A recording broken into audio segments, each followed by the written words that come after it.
Hello guys, welcome to new video. ഈ channel ആദ്യമായിട്ടായിരിക്കും എന്നെ കാണുന്നത്. ബട്ട് ഞാൻ ഒരു വീഡിയോ ചെയ്തിട്ടുണ്ട്, വേറെ ചാനലാണ്. അതിൽ ഞാൻ റൊണാൾഡോയെ കുറിച്ച് 5 ഫാക്ട്സ് മിക്ക ആൾക്കാർക്കും അറിയാത്ത ഫാക്ട്സ് ഞാൻ പറഞ്ഞു.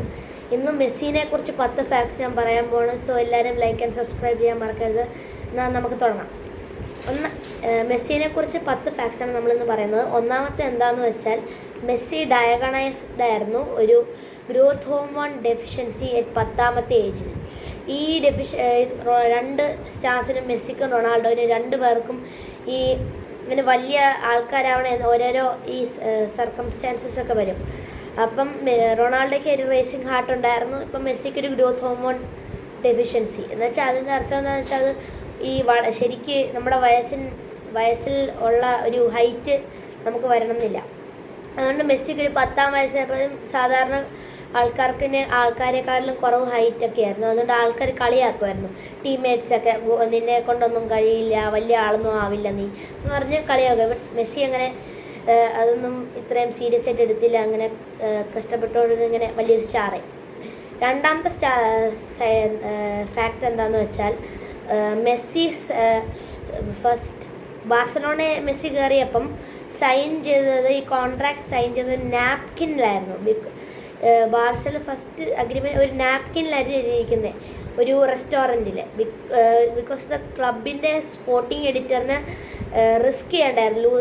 മെസ്സിനെ വേറെ ടീമിലേക്ക് ലൂസ് ചെയ്യുന്നുള്ള റിസ്ക് എടുക്കണ്ടായിരുന്നു. അതുകൊണ്ടാണ് നാപ്കിനിൽ എഴുതിയത്.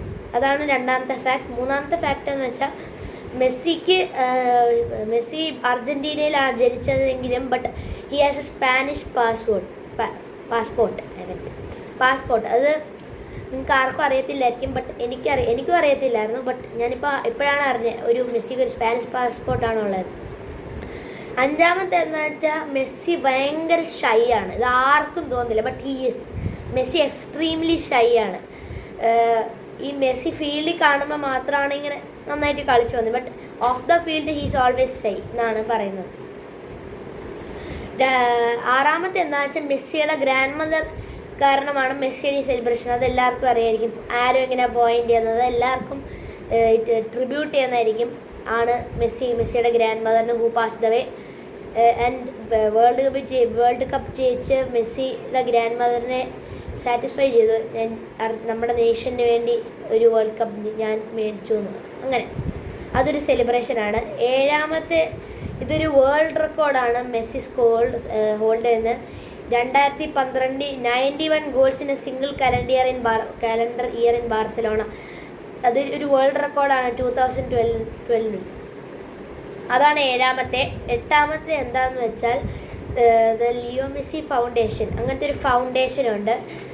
അതൊരു ഫിലാന്തറോപ്പിക് ഫൗണ്ടേഷനാണ്. അത് 2007 തുടങ്ങിയതാണ്.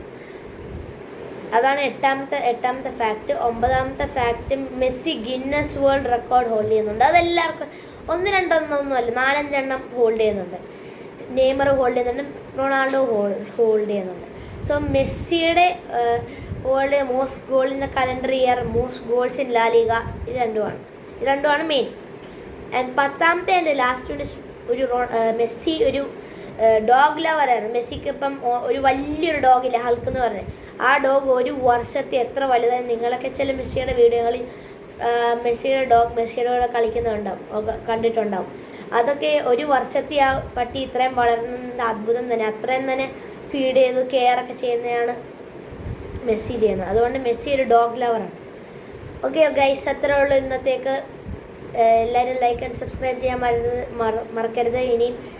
ഇനിയും വീഡിയോസ് ഓരോരോ പ്ലെയേഴ്സിനെ കുറിച്ച് പോസ്റ്റ് ചെയ്യാം, അല്ലെങ്കിൽ ക്ലബിനെ കുറിച്ച് പോസ്റ്റ് ചെയ്യും, അല്ലെങ്കിൽ ലീഗ്സിനെ കുറിച്ച് പോസ്റ്റ് ചെയ്യും.